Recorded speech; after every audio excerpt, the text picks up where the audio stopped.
Nagsisimula ang kwento sa ating bida, na sinalubong ng isang diyosa sa isang kakaibang ethereal na lugar. Sinabi niya sa kanya na siya ay ipinatawag sa Midgard sa pamamagitan ng summon ng spell ng Otherworlder, at ipinakilala niya ang kanyang sarili bilang Lady Nolen.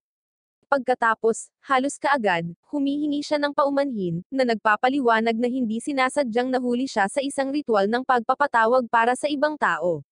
Ang pangunahing tauhan ay nalilitong itinuturo ang contradiction, winelcome lang siya nito, gayunpaman ang kanyang presensya dito ay isang pagkakamali. Nagpaliwanag si Nolan, na nagsasabi na random na pinipili ng Otherworlder summon ng system ang mga individual mula sa hindi mabilang na mundo. Siya ay hindi kasama sa listahan ng mga potensyal na target, ngunit kahit papaano ay pinili pa rin siya ng system. Ang paghahayag na ito ay nag-iiwan sa pangunahing tauhan na masindak, at higit pang nilinaw ni Nolan na ang summon ng spell mismo ay likas na mapanganib. Ang mga batas ng Earth at Midgard ay lubhang nag-iiba, na ang pagkilos ng pagpapatawag ay naglalagay ng mga panganib sa ganap na destabilisasyon ng Midgard. Ang panganib na ito ay humantong sa spell na ipinagbabawal, ngunit ang isang walang ingat na bansa ay gumawa pa rin ito. Napansin ni Nolan ang pag-activate ng spell at namagitan upang mabawasan ang pinsala, ngunit hindi niya ito mapigil ng buo. Nagawa niyang dalhin siya sa kanyang domain sa ngayon. Ang bida ay nagtatanong kung ang iba na ipinatawag ng spell ay nasa parehong lugar. Humiling si Nolan, ipinaliwanag na sila ang tamang target at ipinadala sa Holy Sidonia Empire kung saan nagmula ang spell. Napagtanto niya na ang kanyang pagkasummon ay hindi sinasadya at hiniling sa kanya na ibalik siya sa kanyang mundo, ngunit si Nolan ay nagsisisi na inamin na ito ay imposible. Ipinaliwanag niya na galit siya sa summoners dahil sa kanilang kawalang ingat, kaya inaayos niya ang mga bagay-bagay, tinitiyak na hindi na nila magagamit muli ang spell. Masyadong teknikal ang kanyang paliwanag, kaya nalulula ang ating bida at humihingi ng mas simpleng bersyon. Tahimik na sinabi sa kanya ni Nolan na ginawa niyang imposible para sa kanya na bumalik sa Earth, at kahit na posible, wala na siyang katawan na naghihintay sa kanya doon. Pagkatapos ay nakita namin na ang ating bida ay ipinahayag na walang iba kundi isang kaluluwa sa hugis ng isang malambot na furball, na nag-iiwan sa kanya na nabigla sa kanyang kakulangan ng pisikal na katawan. Humihingi ng paumanhin si Nolan, na ipinaliwanag na ang summon ng blowback ay nagdulot nito, dahil hindi siya sinadya upang maging target. Naiinis niyang sinabi sa kanya na ang paghingi ng tawad ay hindi maaayos ang kanyang suliranin, at hinihiling niyang malaman kung ano ang mangyayari sa kanya ngayon. Hinihimok siya ni Nolan na talikuran ang kanyang dating buhay at magsimula ng bago bilang residente ng Midgard. Nag-aalinlangan siyang nagtanong kung ang ibig sabihin nito ay ipapadala siya sa Sidonia Empire tulad ng iba, at inamin ni Nolan na maaari siyang ipadala doon. Gayunpaman, nagbabala siya na ang Sidonia Empire ay isang mahirap at mapanganib na lugar, at bilang isang hindi sinasadyang nasemon, ang kanyang pagtrato doon ay malamang na maging kakilakilabot. Ito ay nagpapahina sa kanya, ngunit pinaniwalaan siya ni Nolan, na sinasabing siya ay may pananagutan sa kanyang sitwasyon at nagnanais na tulungan siya. Ibinunyag niya ang kanyang plano na ipadala siya sa ibang bansa, kung saan magkakaroon siya ng mas magandang pagkakataon, at nangako na bibigyan siya ng basbas bilang kabayaran. Nalilito sa kanyang mga salita, nakikinig siya habang ipinapaliwanag niya na ang sitwasyong ito ay kahawig ng saligan ng mga video games sa anime at Japan, at nangangahulugan iyon ng pagpapadala sa isang mundo ng pantasya na may mga pagkakataon para sa pakikipagsapalaran. Masigasig niyang sinabi na magiging kapanapanabik ito para sa kanya, kahit na wala siyang nararamdaman kundi pagkabalisa. Hindi pinapansin ang kanyang mga pagdududa, hiniling sa kanya ni Nolan na subukang buksan ang kanyang status window, at sa kanyang sorpresa, nagpapakita ito. Kung iisipin niya, makikita sa status window na siya ay 17 taong gulang na, at sa kabila ng pagiging 40 taong gulang sa kanyang nakaraang buhay, wala siyang nakalistang trabaho. Ipinaliwanag ni Nolan na sa mundong ito, ang konsepto ng isang salaryman ay hindi umiiral. Sa halip, mayroong mga trabahong panlaban tulad ng eskrimador, salamangkero, kabalyero, magnanakaw, at mangangaso, gayon din ang mga trabaho sa produksyon tulad ng herbalist, alchemist, blacksmith, at karpintero. Dahil hindi siya interesado sa pakikipag-away, ipinahayag niya ang kanyang pagnanais para sa isang trabaho sa produksyon. Obligado at binibigyan siya ni Nolan ng kasanayang angkop para sa gawaing produksyon, kasama ng ilang iba pang kapaki-pakinabang na kasanayan sa pagsisimula upang tulungan siya sa kanyang bagong buhay. Pinapayuhan niya siya na sa pamamagitan ng paggamit ng kanyang mga kasanayan sa pamamagitan ng pagsasanay at pagsisikap, sa kalaunan ay magbubukas siya ng isang formal na titulo ng trabaho. Sa gayon, ipinadala niya siya sa kontinente ng Asber upang simulan ang kanyang paglalakbay. Ang bida pagkatapos ay nai-teleport sa isang tahimik na lugar sa tabi ng isang lawa, kung saan nasulyapan niya ang kanyang refleksyon at sa tingin niya ay medyo kamukha niya si Sam Milby sa kanyang bagong anyo.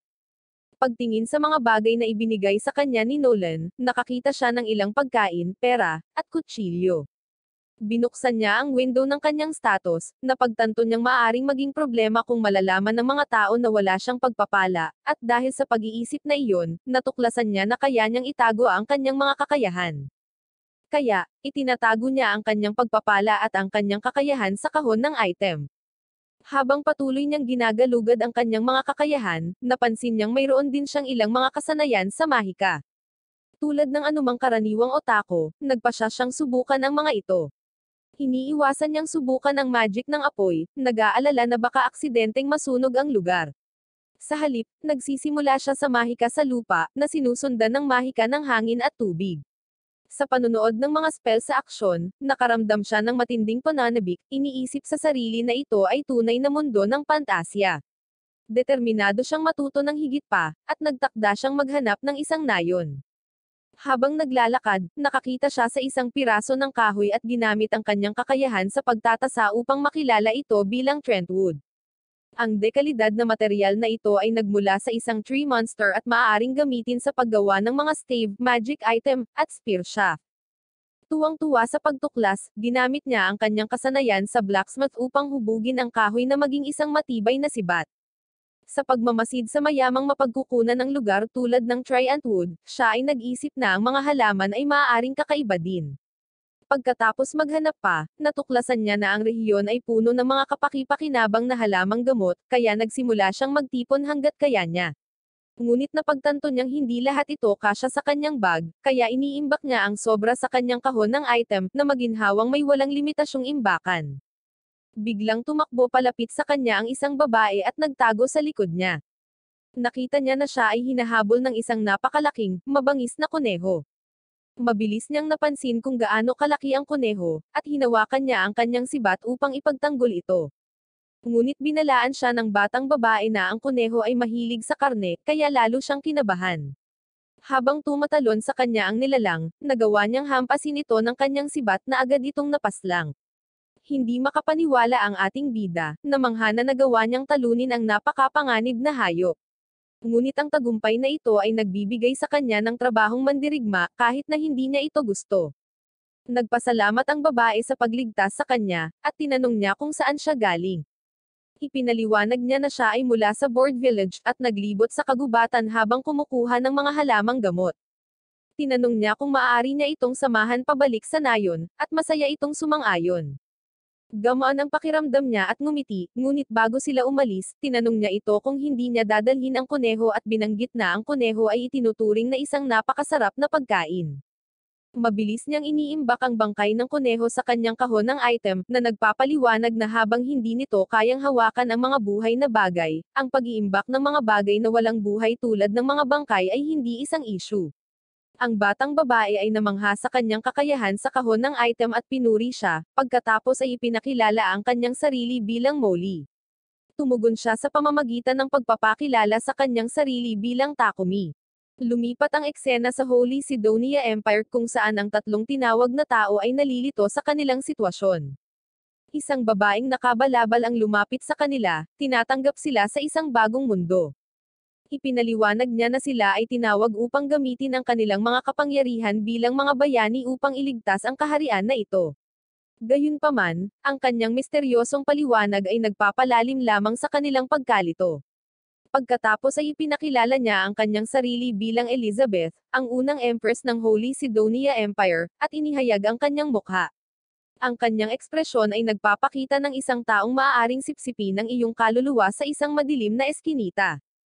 Pagkatapos ay nakita natin na sa tatlo, isang babae na nagngangalang Akane ang biglang nakakuha ng kakaibang kasanayan na tinatawag na revelation mula kay Lady Nolan. Ang kasanayang ito ay nagbibigay sa kanya ng banal na pananaw, na nagtuturo sa kanya na magtiwala sa kanyang instincts dahil gagabayan siya ng mga ito sa mga tamang desisyon. Kasunod ng kanyang instincts, nagpa siya si Akane na huwag magtiwala kay Elizabeth dahil lahat ng bagay tungkol sa kanyang hitsura ay sumisigaw na mapanganib. Bumalik sa Board Village, ang mga magulang ni Molly ay lubos na nagpapasalamat kay Takumi sa pagligtas sa kanilang anak. Ipinakilala ng kanyang ama ang kanyang sarili bilang si Bangga, ang mangangaso, at ang kanyang ina bilang si Marta. Tinanong ni Takumi kung ayos lang sa kanila na manatili siya sa nayon ng ilang sandali, at masaya silang sumang-ayon. Binanggit na ang kanilang nayon ay sagana sa mga halamang gamot at kahit na may ugat ng ore sa malapit, na ikinatuwa ni Takumi. Ipinakilala ni Bangga si Bubon, na nakatayo sa malapit bilang panday sa nayon. Pagkatapos ay pinasalamatan ni Takumi ang mga taga-nayon sa pagpapatira sa kanya, ngunit ipinaalam nila sa kanya na walang in sa nayon. Sa halip, nag-aalok sila na itayo siya ng isang tahanan, na nagpapasaya sa kanya. Ipinakita nila sa kanya ang isang kapirasong lupa kung saan tatayuan ang kanyang bahay, at tinipon ni Bubon ang mga taga-nayon upang tumulong sa pagtatayo. Nagpa siya si Takumi na tumulong din, gamit ang kanyang earth magic para ay pantay ang lupa. Ang mga taga-nayon ay humanga sa kanyang mahiwagang kasanayan, ngunit ang pagsisikap ay nakakaubos ng malaking halaga ng kanyang mana, kaya pinayuhan siya ni Bangga na isave ang kanyang enerhiya at hayaan ang iba sa kanila na pangasiwaan ang trabaho. Nang maglaon, natapos ang tahanan ni Takumi, at ginamit niya ang kanyang mga kasanayan sa pagkakarpintero at panday upang gumawa ng ilang pangunahing kasangkapan upang gawin itong matitirahan. Sa pakiramdam na ayos na, tiningnan niya ang window ng kanyang status at iniisip kung posible bang baguhin ang kanyang trabahong mandirigma. Sa kanyang sorpresa, nagpakita ang isang opsyon upang lumipat ng trabaho. Kaya, tuwang-tuwa siyang pumili ng alchemist at panday bilang kanyang pangunahing trabaho at magsisimula na sa trabaho. Kasama ni Bubon, nangongolekta siya ng mga mineral na bakal, pilak, at tanso.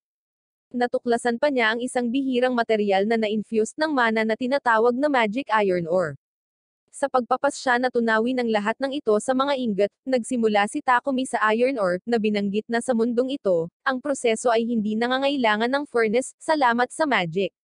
Gamit ang kombinasyon ng kanyang alchemy at earth magic, matagumpay niyang ginawang ingot ang raw ore. Ngunit ang proseso ay kumonsumo ng isang malaking halaga ng mana, ngunit itinulak niya ang kanyang sarili pa rin upang magpatuloy, determinadong lumikha ng maraming mga materyales hanggat maaari.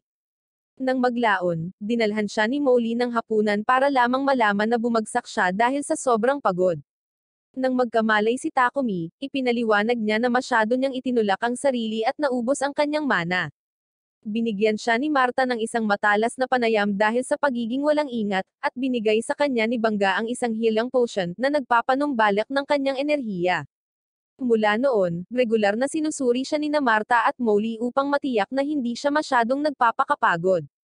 Masigasig na ipinagpatuloy ni Takumi ang kanyang alchemy, pinipino ang mga ores upang maging mga ingot sa loob ng ilang araw, at habang ginagawa ito, nakakakuha siya ng maliliit na dami ng mahahalagang metal tulad ng ginto, tinga, tungsten, titanium, at lata.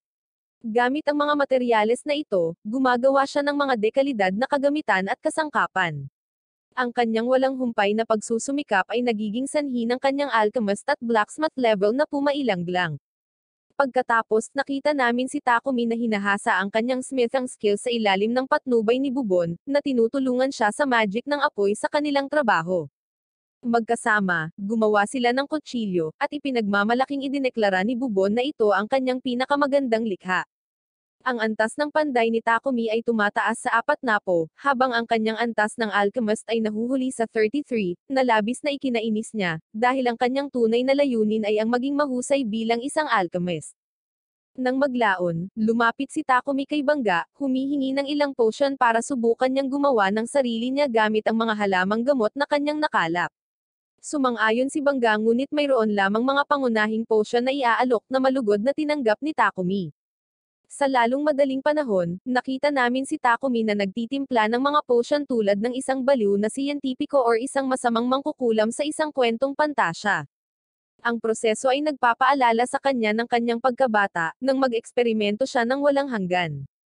Kapag kumpleto na ang kanyang potion, napansin niyang iba ang kulay nito sa kay Bangga at naramdaman niya ang mahinang mana na nagmumula rito. Napagtanto niya na ito ay dahil sa kanyang paggamit ng tubig ay inihanda sa water magic, at nagiging sabik na matuto ng higit pang mga recipe ng potion. Hindi huminto doon, nakita namin sa ibang pagkakataon si Takumi na ngumunguya ng mga random na makamandag na halaman ng kusa, at kapag siya ay nolasan, pinapagaling niya ang kanyang sarili gamit ang kanyang heal spell, isang masakit ngunit epektibong paraan upang makakuha ng panlaban sa lason at paralysis habang pinapataas ang kanyang light magic skill. Sinabi niya na ang mapanganib na pamamaraang ito ay ang pinakamabilis na paraan upang magkaroon ng gayong resistance, kahit na malayo ito sa kaaya-aya. Ngunit salamat sa walang ingat na pagsasanay na ito, na-unlock niya ang purification magic. Nang nagmumuni-muni siya sa kanyang pag-unlad, isang napakalaking level 25 armored boar ang nagpakita sa kanyang harapan. Gamit ang kanyang sibat at kutsilyo, naghahanda si Takumi na ipagtanggol ang kanyang sarili. Ang baboy ramo pagkatapos ay sumugod, at inihagis ni Takumi ang kanyang kutsilyo dito, ngunit ang talim ay tumalbog ng hindi nakakapinsala. Pagkatapos ay desperadong inihahampas niya ang kanyang sibat na nabasag sa hindi mabilang na mga piraso. Gumagamit siya ng mga spells, nagcast siya ng rock ball at wind cutter, ngunit ni walang epekto. Naiinis at na-corner, nahihirapan mag-isip si Takumi para sa isang plano. Ngunit biglang, napansin niya ang paggalaw sa kanyang likuran at nakakita ng lasong gagamba na nakatago sa malapit. Sa pag-aakalang ng pinakamasama, naghahanda siya para sa isa pang laban, napagtanto lamang na ang gagamba ay nasugatan. Bago siya makapag-react, muling sumugod ang baboy ramo, kaya't naghanda si Takumi para sa impact, ngunit hindi inaasahang tinulungan siya ng gagamba, nabulag ang baboy ramo at naging dahilan upang hindi ito makaatake. Kahit na ang baboy ramo ay disoriented, si Takumi ay nananatiling nalilito kung paano ito tatapusin. Ngunit sa isang iglap ng inspirasyon, ginamit niya ang kanyang alchemical decomposition skill, at ang spell ay natunaw ang armored boar mula sa loob, na tinatalo ito ng buo. Habang bumabagsak ang baboy ramo, nakakuha si Takumi ng martial arts at magic combat skills na nagiiwan sa kanya na hindi makapaniwala na ang kanyang craft ng magic ang nagligtas sa kanya. Pagkatapos ay sinuri ni Takumi ang laso na gagamba, napansin na nasa bingit na ito ng kasawian. Pasasalamat sa tulong nito, pinasalamatan niya ang gagamba, sa pag-aakalang itinaya nito ang sarili upang iligtas siya. Gamit ang kanyang heal spell, ibinalik niya ang lakas ng gagamba at naghahanda na umalis na iniisip na maayos na ang lahat. Gayunpaman, biglang nag-pop up ang isang notification na nagpapaalam sa kanya na maaari niyang paamuin ang spider. Nagulat sa pagpipilian, nag-alinlangan siya. Kapag ang gagamba ay tumingin sa kanya gamit ang Maken Tab, umaasa nitong 8 mata, ginagawang imposibleng makaalis si Takumi. Tinanong niya kung gusto nitong sumama sa kanya, at kapag napagkasunduan, pinaamo niya ito, na nag-unlock ng telepatikong koneksyon. Curious niyang tinanong pagkatapos kung may pangalan na ba ito, pero wala. Nang mapansin ang parang dahon ng maple sa likod nito, pinangalanan niya itong Maple. At sa sandaling tanggapin ng gagamba ang pangalan, ito ay nag-evolve sa isang mas malaki na gagamba, at maging ang naputol na binti nito ay muling nabuo. Nang maglaon, bumalik si Takumi sa nayon, buong pagmamalaki na ipinakita ang napakalaking armored boar na kanyang natalo. Ang mga taga-nayon ay natigilan, namangha na nagawa niyang pumaslang ng isang kakilekilabot na hayop ng mag-isa. Gayunpaman, mabilis na napansin ni Molly ang malaking gagamba na dumapo sa kanyang likod. Kumalat ang alarma sa mga taga-nayon, ngunit tiniyak ni Takumi sa kanila na huwag mabahali, ipinapaliwanag na si Maple ay isang napaamo na halimaw. Nagulat si Bangga, sinasabi na ang pagpapaamo ng mga halimaw na uri ng insekto ay halos hindi naririnig. Hindi gustong magtagal sa paksa, inilipat ni Takumi ang kanilang atensyon sa baboy ramo, na nagmumungkahi na tumuon sila sa paghahanda nito para sa isang piging. Ang mga taga-nayon ay nabigla sa kanyang pagkabukas palad sa pagbabahagi ng gayong mahalagang huli, ngunit ipinagkibit-balikat niya ito, masaya na ibahagi ito. Hindi nagtagal, nagtitipon ang buong nayon para sa isang pagdiriwang. Habang kumakain sila, inabot ni Bangga kay Takumi ang mga pangil ng baboy ramo at mga iba pa, na nagpapaliwanag na ang mga bagay na ito ay maaaring makuha ng magandang presyo sa isang malaking lungsod. Nagtataka si Takumi tungkol sa pinakamalapit na lungsod, at sinabi sa kanya ni Bangga na ito ay isang lugar na tinatawag na Bolton. Pagkatapos ay nakita namin si Maple na naglalaro kasama ang mga bata sa nayon, na pinapahalagahan ang sarili sa komunidad. Sa panunood ng masiglang eksena, sinabi ni Bubon na ang nayon ay naging mas maliwanag at mas masaya mula nang dumating si Takumi.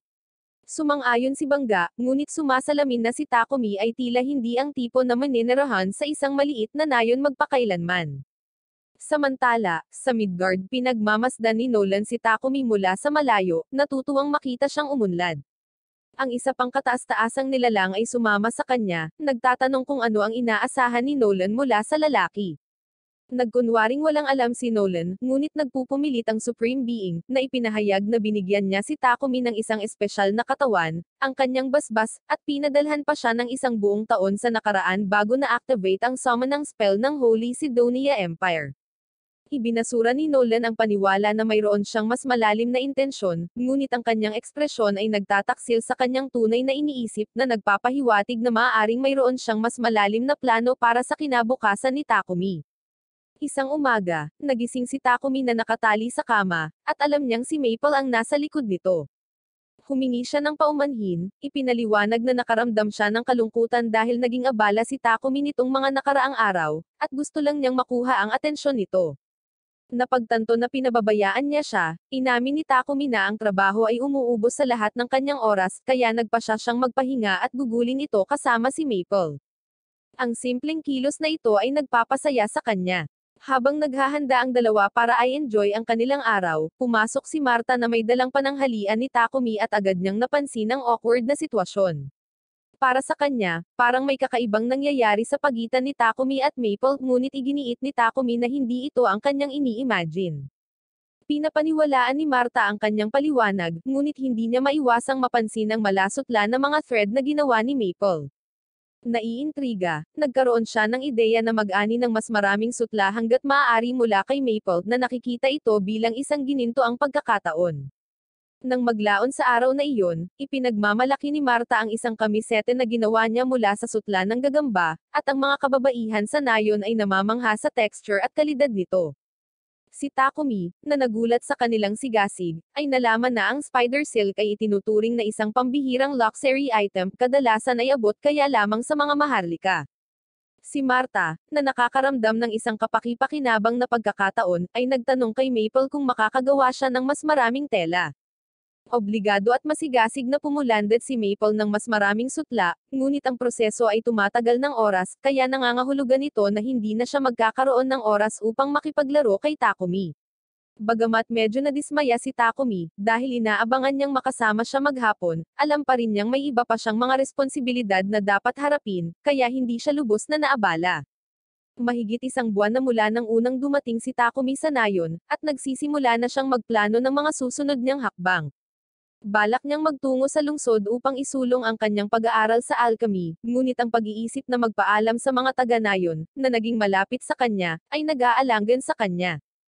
Pansamantala, nagpa siya si Takumi na bisitahin si Bubon sa forge upang ipagpatuloy ang pagsasanay sa panday. Magkasama, nagawa nilang gumawa ng chest plate na akmang-akma kay Takumi, pati na rin ang isang pares ng matibay na bakal na sapatos. Ipinagmamalaki ni Bubon ang kanilang trabaho, sinasabi na ang mga bota ay mahusay para sa pagsipa ng mga bagay-bagay, ngunit si Takumi, ang pacifist, ay nagpapaalala kay Bubon na wala siyang intensyon na makipaglaban dahil nakatuon siya sa pagiging isang alchemist. Sa sandaling iyon, nagpakita si Bangga, na nasisiyahang makita na sa wakas ay kumpleto na ang baluti ni Takumi kahit na may bakas ng kalungkutan sa kanyang boses. Alam niyang si Takumi ay hindi maaaring manatili sa nayon magpakailanman kung gusto niyang palaguin ang kanyang negosyo sa produksyon, at ang pagtungo sa lungsod ay ang lohikal na susunod na hakbang dahil dito ay maaaring magbenta si Takumi ng higit pa sa kanyang mga kalakal, makakuha ng isang maaasahang supply ng mga materyales, at tunay na uunlad. Pagkatapos ay binanggit ni Bangga na ang isang mangangalakal mula sa Bolton ay dadaan sa nayon sa loob ng ilang araw, at naayos na niya si Takumi na sumakay kasama sa kanya. Bagamat nalulungkot silang makita siyang aalis, naiintindihan nila na ito ay para sa pinakamahusay, at hinihikayat nila si Takumi na magsimulang maghanda para sa paglalakbay. Pasasalamat sa kanilang suporta, nagpasalamat si Takumi sa kanila at bumalik sa kanyang bahay upang magsimulang mag-impake. Sa daan, nakasalubong niya si Marta, na may dalang isang balde ng karne. Nagtataka siyang nagtanong kung ano ang kanyang ginagawa at ipinaliwanag ni Marta na papunta na siya upang itapon ang mga laman loob mula sa isang may sungay na kuneho na nahuli ni Bangga. Tila, ang mga lamang loob ay ang pinakamasarap na bahagi ng kuneho, ngunit mahirap din silang i-proseso ng ligtas, at kung walang tamang kagamitan sa pag-alis ng mga sakit at parasito, wala silang pagpipilian kundi itapon ang karne. Si Takumi, gayunpaman, ay may mas magandang ideya, at yumuko siya at ginamit ang kanyang salamangka sa paglilinis upang linisin ang karne, na ginagawang ligtas itong kainin. Nagpapasalamat si Marta ngunit halatang natigilan din siya sa kanyang nasaksihan. Itinuro niya na ang light magic ay hindi kapani-paniwalang bihira sa mundong ito, at kung malalaman ng mga tao na magagamit ito ni Takumi, malamang na makakaakit ito ng maraming hindi gustong atensyon. Kaya, pinayuhan niya siya na panatilihing sikreto ang kakayahang ito kapag umalis siya sa nayon. Kinikilala ang kanyang babala, nangako si Takumi na mag-iingat, ngunit habang naririto pa siya, plano niyang gamitin ang bawat bahagi ng kanyang kapangyarihan upang mapabuti ang buhay ng mga taga-nayon. Sa susunod na 2 araw, nagtatrabaho siya gamit ang Earth Magic para gumawa ng matibay na brick wall para mapahusay ang mga depensa ng village. Para sa kaganhawahan, gumawa siya ng water pump at nagdagdag pa ng ilang iba pang amenities upang gawing mas madali ang buhay. Sa oras na siya ay natapos, ang nayon ay mukhang ganap na nagbago. Kaya, nang sa wakas ay dumating ang mga ngalakal mula sa Bolton, labis siyang namangha sa mga pagpapahusay na halos hindi niya nakikilala ang lugar. Pagkatapos ay humakbang si Bangga upang batiin si Papik, ang mangangalakal, at pagkatapos na tapusin ang isang trade deal, si Takumi ay lumakad, handa nang umalis. Si Papik, na marami nang narinig tungkol kay Takumi mula kay Bangga, ay nagpakilala, at kinumpirma ng lahat kung na kay Takumi na ang lahat ng kailangan niya. Tinitiyak sa kanya ni Takumi na wala siyang nakalimutan. May isang huling kilos na gusto niyang gawin bago umalis, inabot niya ang kanyang bag at inabutan ng potion si Bangga, pagkatapos ay ipinaliwanag niya na nag-iwan na siya ng humigit kumulang 100 katulad na bote sa bahay ni Bangga, at hinihimok siyang gamitin ang mga ito sakaling may mga emerhensya para magpagaling ng anumang pinsala. Si Papik, nang mapansin ang potion, ay humiling ng malapitan na makita ito at natigilan sa kalidad nito dahil walang alinlangan na ito ay isang mataas na antas ng potion. Gayunpaman, tila hindi napapansin ni Takumi kung gaano kahalaga ang kanyang nilikha. Hindi nagtagal, nagtipon ang iba pang mga taga-nayon upang magpaalam kay Takumi, at magiliw na inalok ni Papik na maghintay hanggang sa makapagpaalam ang lahat. Pagkatapos ay kumaway si Molly kay Maple na masayang natutulog sa sako ni Takumi, at inabot ni Marta kay Takumi ang isang damit na gawa sa maple silk, isang collaborative na regalo mula sa mga babae sa nayon. Naantig sa kanilang pagiging maalalahanin, nagpapasalamat si Takumi sa lahat para sa kanilang kabaitan, lalo na kung gaano siya kaikling panahon na nanirahan sa kanilang nayon. Sumakay siya sa karwahe, at binigyan siya ng mga taga-nayon ng masigasig na palm na tinitiyak sa kanya na palagi siyang malugod na tatanggapin sa kanilang tahanan. Habang ang karwahe ay patungo sa Bolton, nagkomento si Papik kung gaano kalalim ang pagmamalasakit ng mga taga-nayon kay Takumi. Maging ang iba sa karwahe ay nagpahayag ng taos-pusong palem na binanggit na si Takumi ay mas parang pamilya sa mga taga-nayon kaysa sa isang panauhin, sa antas na ang katapatan ng palem ay humihila sa puso ng lalaki. Pagkatapos, ipinakilala ng blonde na lalaki ang kanyang sarili bilang si Hit, habang ang redhead ay si Riel at ang vocal na lalaki ay si Booger. Ipinaliwanag nila na bahagi sila ng Lion Fang, isang C-rank adventurer party na kasalukuyang nagsisilbing bodyguard. Gayunpaman, inamin nila na wala silang gaanong magagawa sa mapayapang rehiyong ito, na ginagawang higit na regular na paglalakbay ang assignment kaysa sa isang mapanganib na misyon. Napansin ni Riel na mahigpit na hinawakan ni Takumi ang kanyang bag, at nagtatanong kung may mahalagang bagay sa loob. Casual na sinagot ni Takumi na doon natutulog ang kanyang alagang poison spider na si Maple. Nagulat ang grupo na napaamo ni Takumi ang isang poison spider, na nagudyok kay Riel na tanungin kung nakikita niya ito. Gayunpaman, ang kanyang kitakot-takot na kilos ay nagpa-headbutt sa kanya sa mukha ni Maple, at dahil dito ay agad na nagsimulang humingi ng tawad si Takumi para sa pag-uugali ni Maple. Ngunit ang iba ay tinitiyak sa kanya na hindi na kailangan dahil talagang karapat-dapat ito kay Riel. Nagbiro pa nga si Hit na si Maple ay maaaring magkaroon ng takot sa lahat ng tao pagkatapos makilala si Riel kahit na malinaw na hindi iyon ang kaso dahil mukhang nagustuhan ni Maple si Booger. Habang ang grupo ay nagpapatuloy sa pagsasabi tungkol kay Maple, tinawag ni Papik si Takumi sa harap ng karwahe upang pag-usapan ang potion na nakita niya kanina, at tinanong niya kung mayroon pang stock si Takumi at nagpahayag ng interes na bumili ng ilan. Bukas si Takumi sa ideya, ngunit bago magpatuloy ang pag-uusap, biglang huminto ang isa sa mga kabayo, na nagpapahiwatig ng gulo. Isang kawan ng mga goblins ang nakapalibot sa karwahe, naghahanda sa pag-atake. Alam ng grupo na ito ay masamang balita, ngunit sa halip na magpanik, tila nasasabik sila sa pagkakataong sa wakas ay makakita ng ilang aksyon. Sinabihan nila sina Takumi at Papik na manatili habang hinahawakan nila ang sitwasyon. Sa humigit kumulang 20 goblins sa field, ang mga adventurer ay lumabas na may kumpiyansa na matatapos nila silang lahat. Si Riel ay nagpaputok ng mga arrow mula sa kanyang bow ng may katumpakan, habang sina Booger at Hit ay dinudurog ang mga goblins sa kaliwa at kanan gamit ang kanilang mga mason axes. Mabilis na natapos ang laban, at sinimula ng grupo ang pag-dissect sa mga goblins para anihin ang kanilang mga magic stone.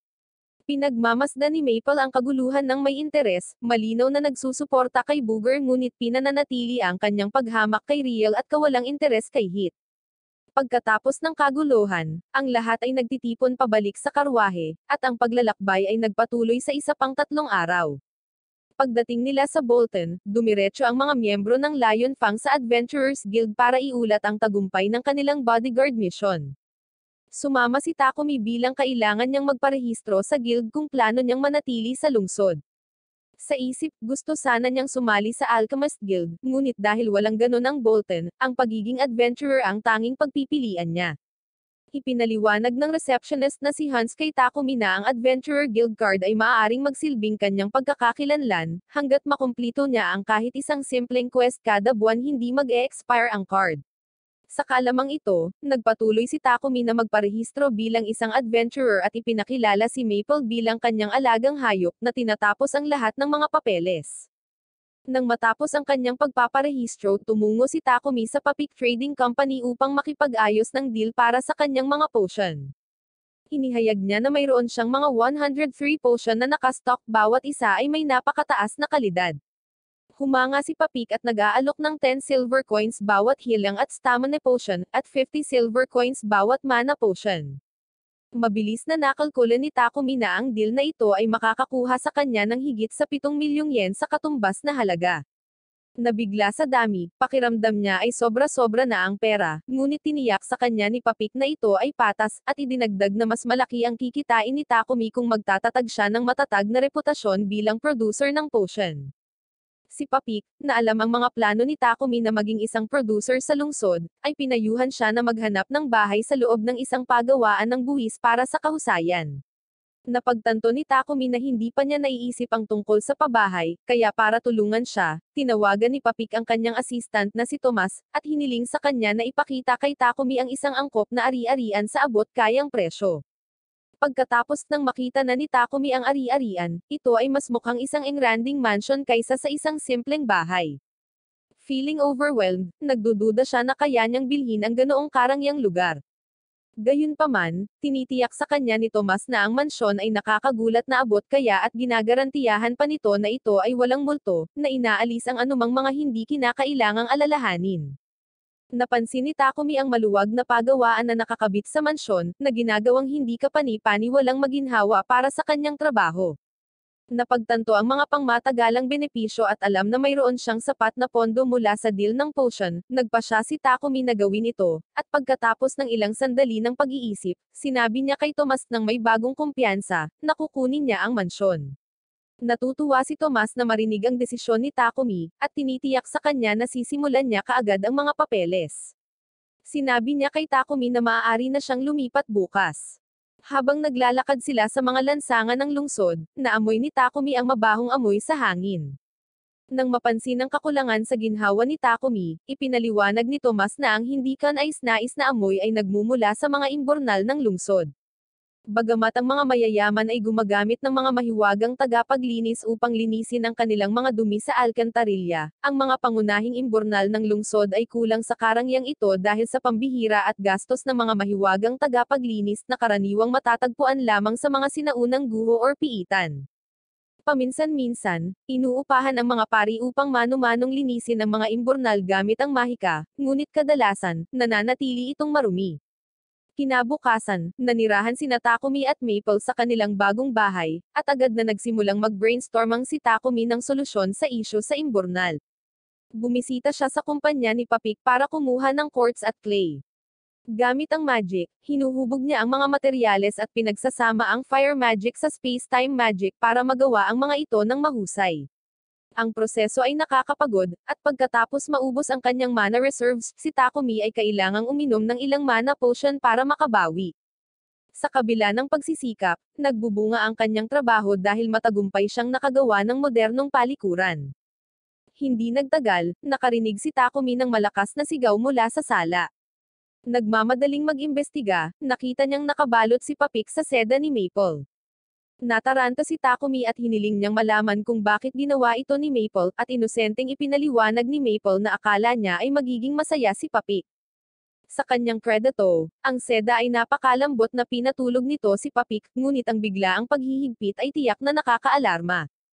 Si Takumi ay labis na humingi ng paumanhin para sa pag-uugali ni Maple, ngunit tiniyak ni Papik sa kanya na ayos lang ito, kahit na ang pagiging nakatulog ng wala saan ay nagbigay sa kanya ng matinding takot. Kaya, hiniling niyang gamitin ang banyo ni Takumi dahil kailangan niya itong iwaksi. Ilang sandali pa, lumabas si Papik mula sa banyo na may dilat na mga mata, hinihiling na malaman kung ano ang kamanghamanghang teknolohiya sa loob. Casual na ipinaliwanag ni Takumi na ito ay isang inimbento niyang kabeta.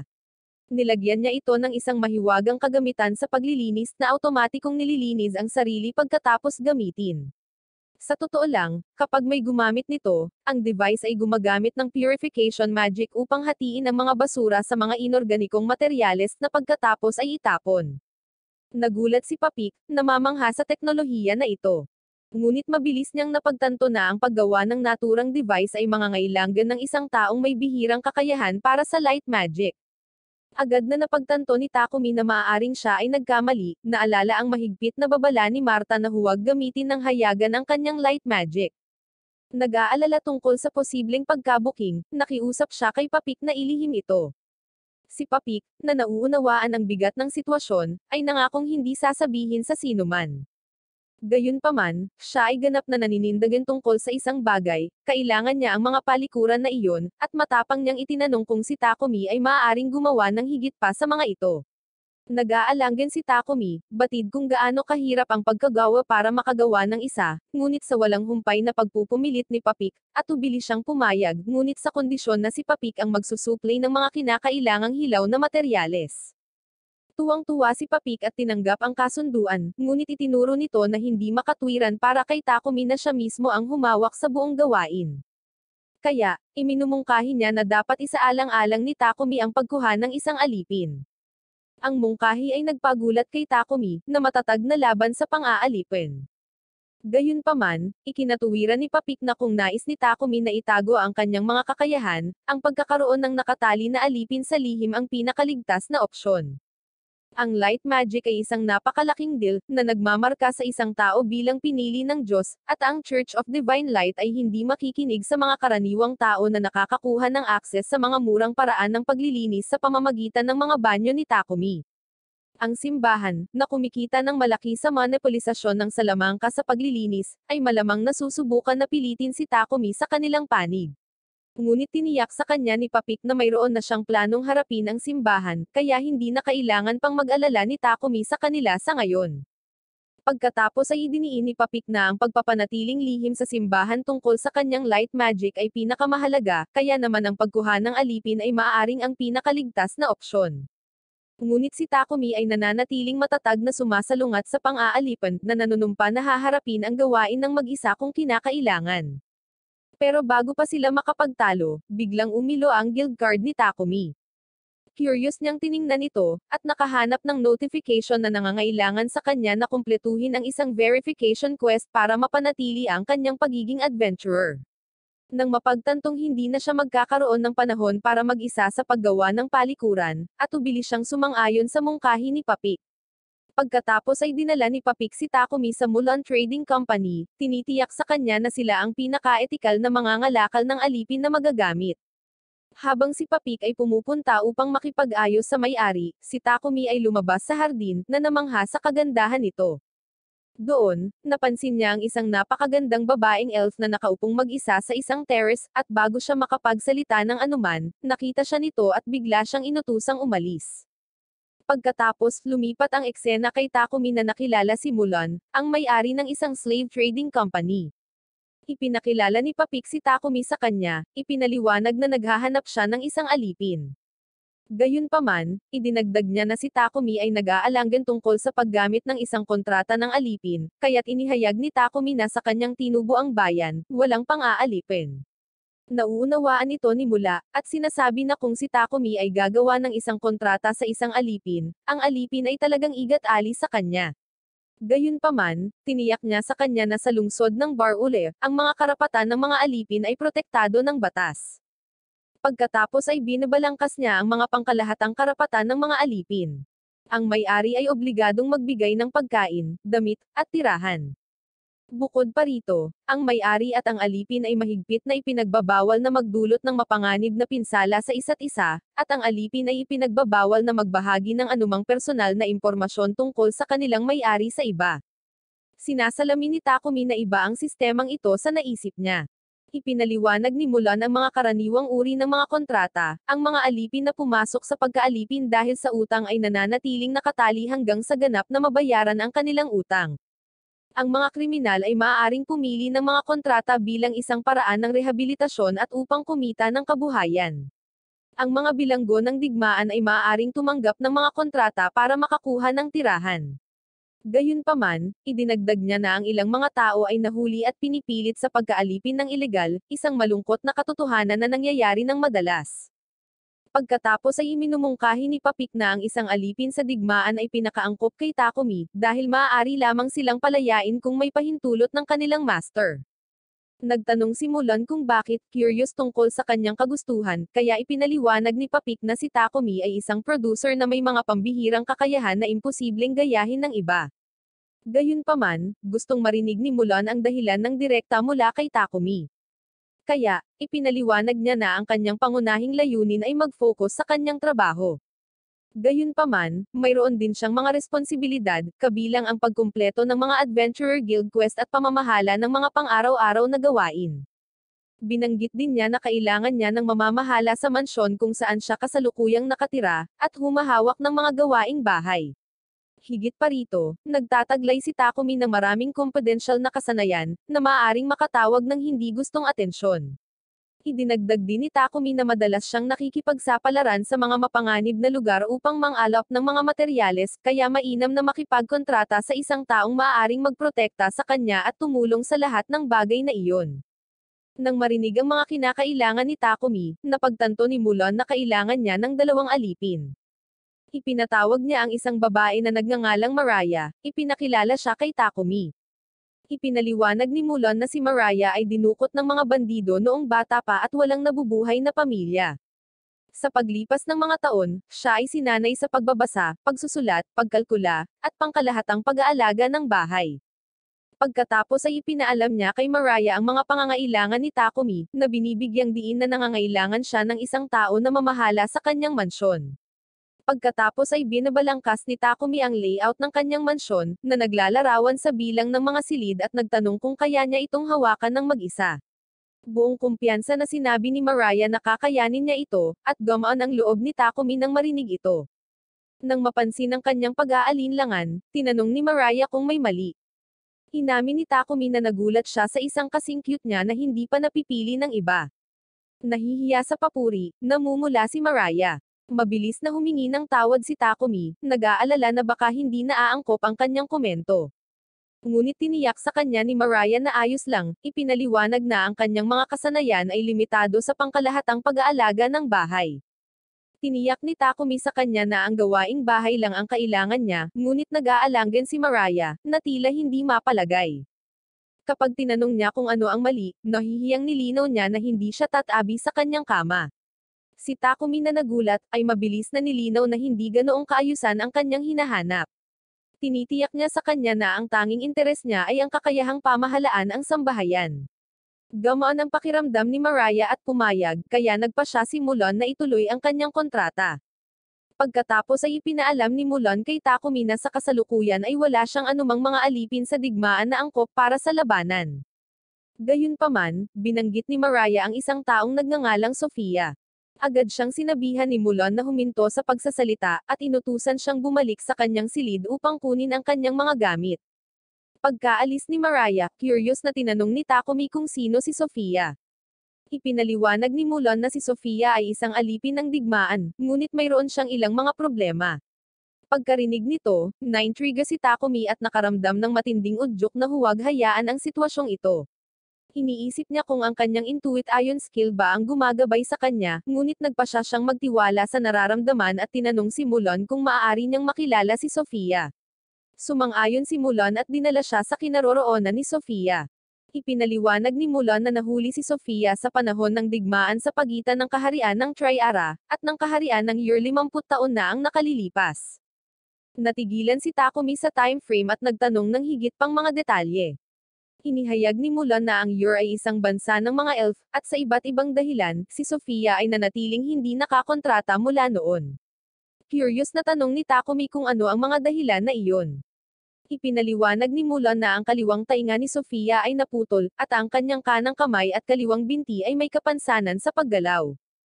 Habang ang kanyang mga kapansanan ay hindi nakakasagabal sa pang-araw-araw na buhay, ginagawa nilang halos imposible ang labanan. Bukod pa rito, ang kanyang elemental magic at sprite magic ay nasealed, at malamang na siya ay nasa ilalim ng sumpa.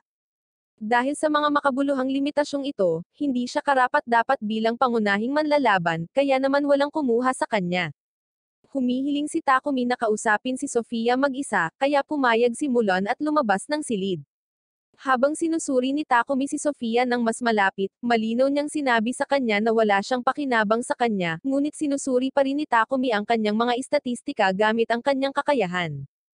Sa kanyang sorpresa, ang kanyang mga istatistika ay hindi kapani-paniwalang mataas, kahit na ang bawat isa ay nabawasan ng 100 puntos dahil sa kanyang mga pinsala. Ang kanyang mana ay ganap ding hindi na-access dahil sa sumpa, ngunit napagtanto ni Takumi ang kanyang potensyal at naisip na maaari niyang pagalingin ang kanyang mga pinsala at alisin ang sumpa. Pagkatapos ay bumalik si Mulon sa silid at tinanong si Takumi kung ano ang plano niyang gawin, at walang pag-aalinlangan, sinabi niya sa kanya na gusto niyang bumuo ng isang kontrata kay Sofia. Si Sofia, nagdududa pa rin, ay nagpapaalala sa kanya na hindi siya makakalaban, ngunit si Takumi ay tumugon lamang na siya ay aayusin. May pag-aalinlangan si Mulon, nagtatanong kung kaya nga bang tugunan ni Takumi ang mga isyo na nagpasakit kay Sofia sa loob ng 5 dekada. Kumpiyansa na sinabi ni Takumi na kaya niya, at pumayag si Mulon na kunin niya si Sofia sa ilalim ng kanyang pangangalaga. Si Sofia ay nananatiling hindi sigurado, at nagtanong kung talagang gusto niya ito bilang kanyang alipin. Tinanong ni Takumi kung ayaw niya sa kanya bilang kanyang master, ngunit sumagot siya na hindi mahalaga ang kagustuhan ng isang alipin. Sa pamamagitan nito, sinimula ni Mulon ang proseso ng kontrata. Gumawa siya ng spellbinding kina Takumi, Sofia, at Mariah sa isang formal na kontrata. Matapos masilang kontrata, parehong ipinahayag ni na Sofia at Mariah na gagawin nila ang kanilang makakaya para pagsilbihan si Takumi. Pinasalamatan sila ni Takumi at tinatrato sila ng may paggalang, ngunit mabilis na ipinaalala ni Sofia sa kanya na sila ay mga alipin lamang at hindi niya kailangang kumilos ng magalang. Pinagmamasdan ni Mulon ang pakikipag-ugnayan, ay ngumiti at sinasabi na natagpuan nila ang kanilang sarili na isang mahusay na master. Pagkatapos, dumating si Takumi sa kanyang bahay, kung saan tumalon si Maple sa kanya sa sandaling buksan niya ang pinto. Nagulat, agad na naghanda sina Mariah at Sofia upang labanan ang Poison Spider, ngunit mabilis silang pinigilan ni Takumi, na ipinaliwanag na si Maple ang kanyang alaga. Pagkatapos ay ipinakilala niya si Maple sa kanilang dalawa, at ipinaalam kay Maple na si Mariah at Sofia ay titira sa kanila mula ngayon. Pagkatapos ay ipinakita ni Takumi sina Mariah at Sofia sa kanilang mga silid. Pareho silang nagulat nang malaman na magkakaroon sila ng sarili nilang hiwalay na mga silid. Nag-aalanga na tanggapin ang gayong mga tutuluyan, giit ni Takumi, na ipinaliwanag na ang mansyon ay maraming hindi nagagamit na mga silid at mas mabuting gamitin ang mga ito. Ipinaalam din niya na ang mansyon ay may paligan na maaari nilang gamitin anumang oras. Nagpapasalamat sila ngunit iminumungkahi na maligo muna siya. Hindi pa nagpasya si Takumi sa sarili niyang schedule ng pagligo, kaya hinihikayat niya silang gamitin ito ng malaya, na tinitiyak na nag-install siya ng device para mapanatiling malinis ang tubig. Maya-maya, nakita namin sina Mariah at Sofia na nagpapahinga sa paligan. Sinabi ni Mariah na hindi niya akalain na pakakawalan ni Mulan si Sofia, dahil tinanggihan niya itong ibenta sa sino man noon, gaano man kalaki ang pera. Naniniwala si Mariah na nangangahulugan ito na tiyak na kinilala ni Mulan si Takumi bilang isang karapat-dapat na master, at sa palagay niya ay tila mabait din itong tao. Si Sofia, gayunpaman, ay nananatiling may pag-aalinlangan at ipinunto na nang tingnan niya ang kontratang inihanda ni Mulan, karamihan sa mga entries tungkol kay Takumi ay naiwang blanko. Naniniwala siya na maaaring may itinatago ito, at kung gayon, dapat may mga espesyal na pangyayari or dahilan kung bakit maaaring magdulot ng gulo ang pagbabahagi ng impormasyong iyon. Inamin niya na hindi niya lubos na naiintindihan ang iniisip nito. Paglabas nila ng paligan, natuklasan nilang nakapaghanda na si Takumi ng hapunan. Si Mariah ay nalulungkot, iginiit na ito ang dapat niyang trabaho. Tiniyak siya ni Takumi, ipinaliwanag na gusto lang niyang gawing mas madali ang mga bagay para sa kanilang unang araw. Ipinangako niya na maaari niyang kunin ang trabaho mula bukas, at tinanong ni Mariah kung maaari siyang maglinis man lang pagkatapos ng hapunan, na sumang-ayon siya. Tapos nakita natin si Sofia, nagulat nang makitang niyaya sila ni Takumi na kumain sa iisang table na kasama niya. Nang tanungin niya ito, ipinaliwanag niya na ayaw niyang magkahiwalay silang mamuhay dahil pinaglilangkuran siya. Umaasa siyang kakain sila kasama niya, dahil ito ay magpapasaya sa kanya, at pumayag sila, ngunit may kaunting pag-aalangin. Kinabukasan, kinuha ni Takumi ang kanyang order mula kay Papik, na nagbabala sa kanya na hawakan ito ng may pag-iingat. Tinitiyak sa kanya ni Takumi na naiintindihan niya at lumabas. Sa kanyang pagbabalik, nakita ni Takumi ang isang simbahan at nagpas siyang bumisita. Sa loob, nakita niya ang isang estatwa ni Lady Nolan na nag-aalok ng panalangin. Pinasalamatan niya siya para sa kanyang mga pagpapala, at binanggit ang pagkarinig na kontrolado ng banal na imperyo ng Sidonia ang relihiyon ng bansang ito. Kaya naman, curious niyang itinatanong kung bakit niya sinasabihan ng masama ang Sidonia noon. Sa kanyang pagkabigla, biglang sumulpat si Lady Nolan sa kanyang harapan. Nagulat si Takumi at nagtanong kung paano ito posible. Ipinaliwanag niya na ang kanyang panalangin ay umabot sa kanya, na nagbigay daan sa kanya na tawagin siya sa kanyang presensya sandali. Pagkatapos ay sinagot ni Lady Nolan ang kanyang tanong, na nagpapakita na wala siyang koneksyon sa Sidonia or sa Church of Divine Light nito. Ipinaliwanag niya na mayroong dalawang pangunahing relihiyon sa mundong ito, ang Church of Creation, na palaging sumasambo sa kanya, at ang Church of Divine Light na nilikha ng maglaon.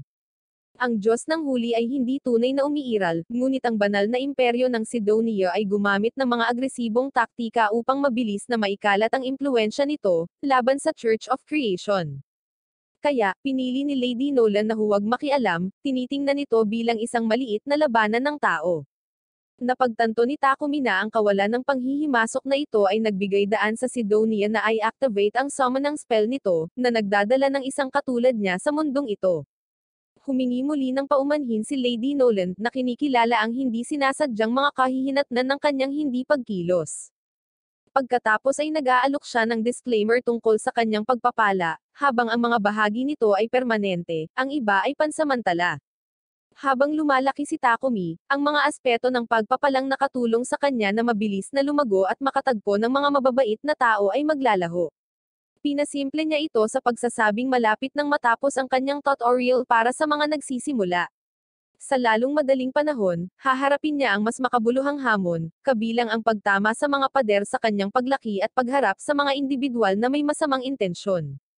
Pinag-isipan ni Takumi ang kanyang mga sinabi, na pagtanto na marami sa mababait na tao na nakilala niya sa ngayon ay malamang na resulta ng pagpapala. Sa pagtanggap na mas kailangan niyang umasa sa kanyang sarili sa pagsulong, pinasalamatan niya si Lady Nolan sa huling pagkakataon at lumabas ng simbahan. Ang kwento pagkatapos ay nagpapakita ng isang taon sa nakaraan, na nagpapakita sa hari ng Sidonia na nagtatanong tungkol sa pag-unlad ng mga ipinatawag na bayani. Ipinabatid sa kanya na kasalukuyan silang nagsasanay kasama ang mga kabalyero. Ang hari ay nagpahayag ng pag-asa na ang mga bayaning ito ay magiging mahalagang mga pag-aari, na kinikilala ang kahirapan ng pagpapatawag sa kanila sa mundong ito.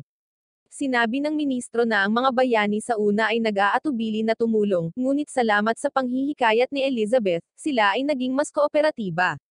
Lumipat ang eksena kay Akiro at Yamato na nakikipag-sparring sa mga kabalyero. Tinutuya ng mga kabalyero ang kanilang mahinang pagganap na binibigyang diin kung hanggang saan ang kailangan nilang gawin. Pagkatapos ay naalala ni Yamato ang isang nakakahiyang alaala mula sa kanyang nakaraan, nang matalo siya ng isang freshman sa isang laban ng judo at kinut siya ng lahat. Dahil sa pag-uudyok ng alaalang iyon, nagsasanay siya ng may panibagong determinasyon na nakuha ang sama ng loob ng mga kabalyero. Samantala, hiniling ng mga kabalyero si Akane na sumali, ngunit tumanggi siya, na nagsasabi na hindi siya interesado sa karahasan. Pagkatapos ay sinubukan niyang umalis, ngunit hinarang siya ni Elizabeth, iginiit na hindi ito tungkol sa karahasan, ngunit isang bagay na mahalaga sa pagliligtas sa mundo. Pagkatapos ay biglang pumasok si Akira, na ginagampanan ng proteksyon na bayani, at tiniyak kay Akane na hindi niya kailangang mag-alala dahil paprotektahan siya nito.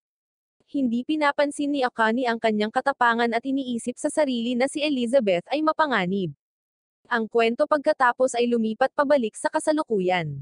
Nadapa si Takumi sa pintuan, nauna nang bumagsak ang mukha sa sahig. Nagmamadaling tumulong sina Mariah at Sofia, pinupulot ang kanyang mga gamit, ngunit nang abutin ni Sofia ang bag na nakolekta ni Takumi kay Papik, dali-dali niyang inilagay ito sa kanyang magic bag. Napansin ito ni Sofia at naging kainahinala, sa pag-aakalang may itinatago siya. Nagdahilan si Takumi at dumiretso sa kanyang pagawaan. Maingat na sinusundan siya ni Sofia, at sa loob, pinapanood niya itong isinubsob ang isang kutsilyo sa isang kakaibang likido at nasugatan ang braso nito. Pagkatapos, agad niyang pinagaling ang sarili gamit ang mahika. Pagkatapos ay naghahanda siyang ulitin ang proseso, bumubulong na talagang nag-ulo si Mariah kanina. Hindi niya naiintindihan ang kanyang mga salita, kaya't nilapitan niya ito ngunit nahulog sa kanya, inaakusahan siya ng pagpaplano ng isang bagay na kakilekilabot para kay Mariah. Nalilito si Takumi, ngunit bago niya maipaliwanag, bumagsak si Sofia dahil sa pagod. Napagtanto ni Takumi na siya ay labis na nagtrabaho at napansin ng isang pinsala sa kanyang kamay. Sinusubukan niyang pagalingin siya, ngunit ang proseso ay kumukonsumo ng mas maraming mana kaysa karaniwan, malamang dahil sa sumpa na nakakaapekto sa kanya. Pagkatapos ng malaking pagsisikap, nagawa niyang ganap na pagalingin siya, at sa paggawa nito, tumaas ang kanyang light magic. Pagkatapos, dinala ni Takumi si Sofia sa kanyang silid at tinanong si Mariah kung madalas bang nangyayari ang pagbagsak ni Sofia. Ipinaliwanag ni Mariah na si Sofia ay nawalan ng malay dahil sa pagod, kadalasan kapag siya ay masyadong bigla ang gumagalaw or labis na nasa sabik, at pinaghihinalaan niya ang dahilan ay ang sumpa na nakakaapekto kay Sofia. Determinado na tumulong, sinimulan ni Takumi ang isang proseso ng pagpapagaling, pinagsasama ang kanyang dispel spell na may dagdag na pagpapagaling upang gamutin ang kanyang kondisyon, at matagumpay niyang na-regenerate ang tainga ni Sofia at nakumpleto ang paggamot. Maya-maya, nagising si Sofia, nalilito kung paano siya nakarating sa kanyang silid. Tinanong ni Mariah kung ayos na ang pakiramdam niya, at inamin ni Sofia na mas magaan ang pakiramdam niya kaysa dati. Ngunit pagkatapos ay mabilis niyang naalala ang naunang hindi pagkakaunawaan niya, kaya nagpanik siya at hinimok si Mariah na tumakas na sinasabing hindi si Takumi ang lalaking iniisip ni Mariah. Si Mariah, gayunpaman, ay ngumiti at sinabi kay Sofia na si Takumi ay mas mahusay kaysa sa kanyang naisip. Si Sofia, nalilito, ay hinihiling na malaman kung ano ang sinasabi ni Mariah. Kaya inabutan siya ni Mariah ng salamin, at tinitigan ni Sofia ang refleksyon niya, gulat na gulat dahil bumalik na sa normal ang tenga niya. Napagtanto din niya na ang kanyang mahika, na nabuklod ng maraming taon, ay bumalik. Ipinaliwanag ni Mariah na pinagaling siya ni Takumi. Nang maglaon, nakita ni Sofia si Takumi at tinanong siya tungkol sa nangyari. Ipinaliwanag niya na kanina, hinihiwa at pinapagaling niya ang kanyang sarili para i-level up ang kanyang light magic para maayos niya itong mapagaling. Si Sofia pagkatapos ay curious na nagtanong kung ano ang ibig niyang sabihin nang banggitin niya na si Mariah ay nagkagulo. Nilinaw ni Takumi na nagkamali si Mariah na itinapon ang ilang mga halamang gamot na nakolekta niya, na pagkakamalang basura ang mga ito. Si Sofia, na nahihiya sa kanyang hindi pagkakaunawaan, ay nagtanong kung bakit siya nagpakahirap para tulungan siya, lalo na't ito ay mapanganib para sa kanya. Simpleng sagot ni Takumi na tinutupad niya ang kanyang pangako. Nang marinig ito, napaluha si Sofia, labis na naantig sa kanyang kabaitan. Pagkatapos ay lumuhad siya sa harap niya at isinumpa ang kanyang panghabang buhay na katapatan, na nanunumpa na paglilingkuran siya ng may di natitinag na debosyon. Kinabukasan, nakita namin si Takumi sa isang tahimik na silid-aklatan, na nagliligpit ng maalikabok na mga aklat ng alchemy upang mas lumalim ang kaalaman sa mahika ng mundong ito. Sa kanyang pagkadismaya, halos lahat ng mga teksto ay halos hindi nakagapos sa ibabaw ng alchemy, na nagiiwan sa kanya na naguguluhan kung bakit ang gayong disiplina ay nawala sa kalabuan. Ngunit pagkatapos ng ilang pag-iisip, napagpasyahan niya na ang alchemy ay dapat na isang relic ng isang sinaunang mahiwagang sibilisasyon. Sa madaling paraan, ang pagpapala ni Lady Nolan ay nagpapahintulot sa kanya na maunawaan ang lahat ng mga wika sa mundong ito, na ginagawang kahit na ang pinakakomplikadong mga libro ng alchemy ay katawa-tawa na simple para sa kanya na maunawaan. Dala ng bagong kaalaman, umuwi si Takumi kung saan binati siya ni Mariah ng mga sandwich para sa tanghalian.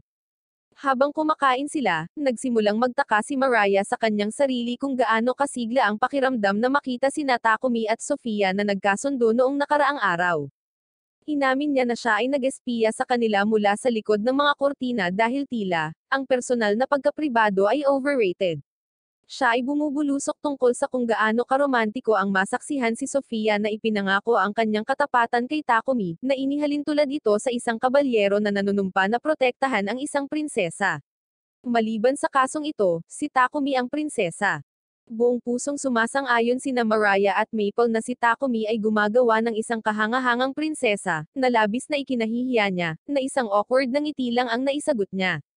Mamayang hapon, lalabas si Takumi para magtrabaho sa kanyang production business dahil ang gawain ngayon ay ang pag-iimpake ng maramihang order ng mga palikuran para kay Papik. Sinamahan siya ni Mariah at Sofia, naglilinis at nag-iimpake ng mga paninda habang si Takumi ay nangangarap na makawala sa monotony ng pagmamanupaktura. Casual niyang ibinahagi ang kanyang mga saloobin kina Mariah at Sofia, na ipinagtapat ang kanyang pananabik na galugarin ang mundo. Pangarap niyang manghuli ng mga kakaibang materyales, makatikim ng mga kakaibang pagkain, at matuklasan ang mga nakatagong guho. Natural, binanggit din niya na isasama niya si Sofia bilang bodyguard niya habang iniiwan si Mariah upang pamahalaan ang mansyon.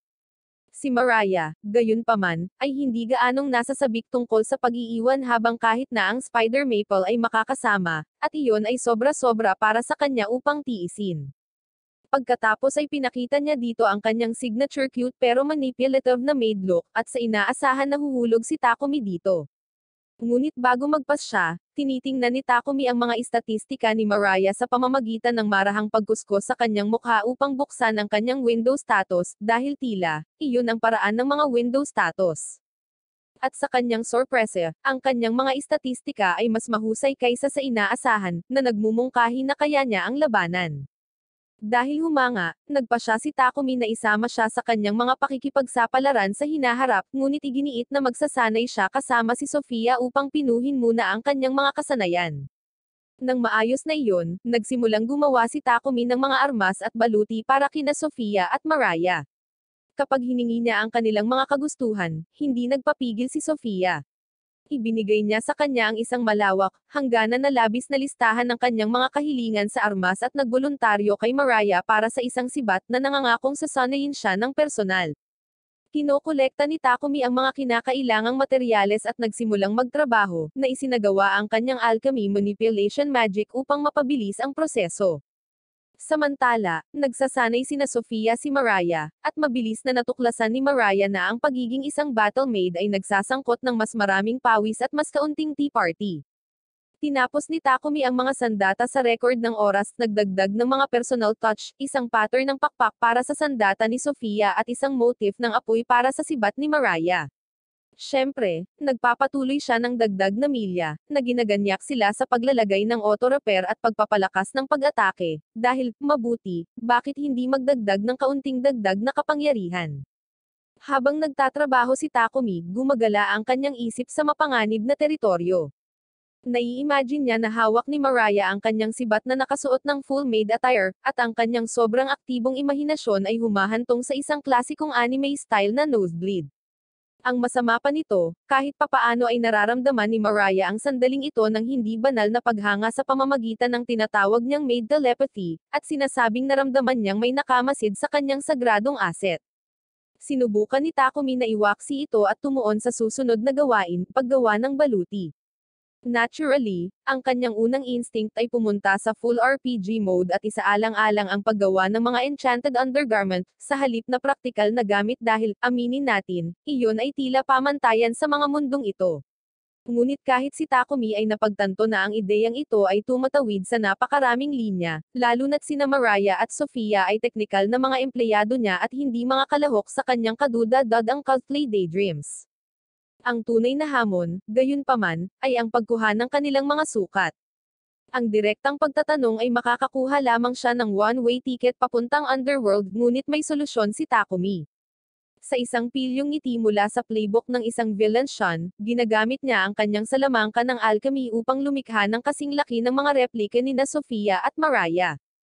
Siya ay gumugugol ng nakakatuwang awkward na dami ng oras sa pagtitig sa mga mannequin na ito, lalo na sa kanilang mga asset dahil ang profesionalismo ay hindi kailanman naging kanyang malakas na suit. Sabihin na nating tumatakbo ng ligaw ang imahinasyon ni Takumi, habang nagsasaya sa pag-iisip ng pagiging amo ng kanyang dalawang utusan. Pagkatapos ng ilang araw ng trabaho, sa wakas ay natapos ni Takumi ang armor, na mukhang hindi katulad ng iyong inaasahan. Si Sofia ay nakakuha ng isang simpleng breastplate, at ang baluti ni Mariah ay karaniwang isang red maid na sangkap na kabilang sa isang pantasya na laro. Nakapagtataka, ang parehong mga babae ay nasa sabik sa disenyo, ngunit huminto si Sofia upang magtaka kung paano perpektong tumugma si Takumi sa kanilang mga sukat nang hindi kumukuha ng mga sukat. Si Takumi ay natural na inilihim ito dahil hindi niya eksaktong may pagtapat ang kanyang mga pamamaraan. Pagkatapos ng lahat, sa pag-uri-uri na iyon, ang trio ay tumungo sa Adventurers Guild upang marehistro sina Sofia at Mariah, at makakuha ng mga lisensya sa paglalakbay para sa pakikipagsapalaran sa labas ng lungsod. Matapos matanggap ng mga babae ang kanilang mga guild card, inirehistro ni Takumi silang tatlo bilang isang bagong party at naghahanda na tanggapin ang kanilang unang pakikipagsapalaran ng magkasama. Nang malapit na siyang pumili ng isa, lumapit ang isang grupo ng mga D-rank na adventurer.